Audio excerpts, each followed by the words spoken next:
तेज में आपका स्वागत है। आज मैं आपको 12 वाट एडाप्टर के बारे में थोड़ी सी जानकारी देना चाहूँगा कि 12 वाट के एडाप्टर में जो जनरली फॉल्ट आती है, जो मिस्टेक आती है, वो की जानकारी दूंगा। तो ये जैसे मान लो आपका एडाप्टर है, अभी 12 वाट का एडाप्टर है, अभी ये बंद है, तो मैं पहले इसको खोलूँगा। इसमें 12 वाट के एडाप्टर बहुत सारे आते हैं।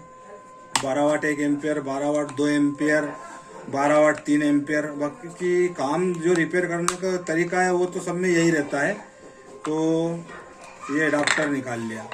अब 12 वाट के एडाप्टर में सबसे पहले आपके जो दो वायर रहते हैं, ये जो वायर लाल काले कोई से भी कलर के रहते हैं, ये वायर के बाद एक रेजिस्टेंस लगा रहता है, रेजिस्टेंस के बाद एक डायोड रेक्टिफायर लगा रहता है, और किसी किसी में 4 डायोड लगा रहता है। तो इसमें छोटा सा रेक्टिफायर लगा है, तो कभी कभी ये शॉर्ट हो जाता है, जिससे आप सीरीज लैंप में लगाते हो तो शॉर्टिंग आ जाती है, तो ये रेक्टिफायर खराब हो जाता है। और कभी कभी ये शॉर्टिंग आने की वजह से इसका जो ये रेजिस्टेंस है ये भी खराब हो जाता है।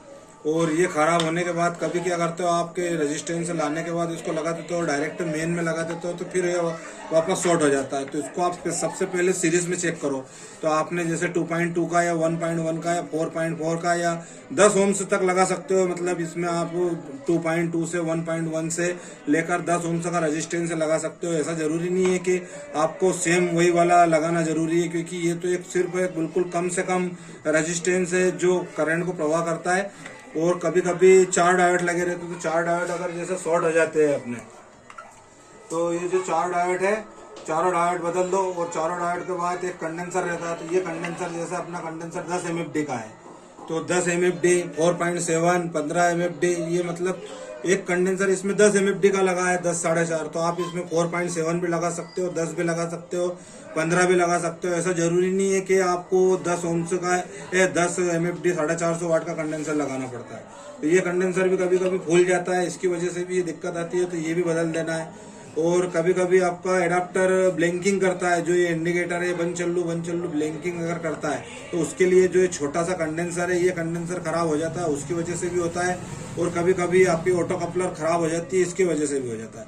जिसके बाद एडाप्टर में एक मिस्टेक और आती है, कभी कभी ये आपकी जो AC पिन रहती है, ये करंट मारने लग जाता है। तो ये जो अपने कपलर के पास में जोन सा भी PF लगा रहता है, ये PF खराब हो जाता है, इसकी वजह से करंट शॉर्ट मारने लग जाता है। तो आप इसको बदल दो।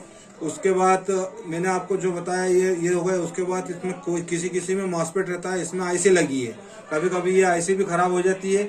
और कभी कभी ये एक मॉसफेट लगा रहता है जो 3 टांग का रहता है, छोटा सा, जो 5N60 7N60 या 70N90 ऐसे नंबर से आता है मॉसफेट, कभी कभी वो खराब हो जाता है। जिसके बाद अगर मान लो ये सब सामान सही है अपने, मतलब अगर जनरली ये सामान आपने चेक कर लिए और अगर ये व्यवस्थित चल रहा है तो आपका ये जो डायोड लगा रहता है, एक ही डायोड रहता है, ये डायोड शॉर्ट हो जाता है, कभी कभी ये दोनों तरफ से डायरेक्ट हो जाता है, इसकी वजह से भी ये समस्या आती है। कभी कभी ये कंडेंसर भी शॉर्ट हो जाता है, इसकी वजह से भी ये दिक्कत रहती है। और ये कंडेंसर मतलब आपका अगर मान लो ऊपर से थोड़ा सा इसका मुंह अगर तोका गया, मतलब ये फूल गया है, तो इसकी वजह से भी ये दिक्कत आती है। ठीक है दोस्तों, वीडियो मैंने अच्छी जानकारी दी है। अगर मान लो इसमें वीडियो बड़ा हो जाएगा, इसलिए मैंने इसको शॉर्टकट में ही आपको समझाया है। ठीक है दोस्तों, वीडियो अगर अच्छा लगा हो तो लाइक करो, सब्सक्राइब करो और बेल आइकन को प्रेस करो, ताकि जो भी वीडियो लेके आऊँ सबसे पहले आपके पास पहुंचे।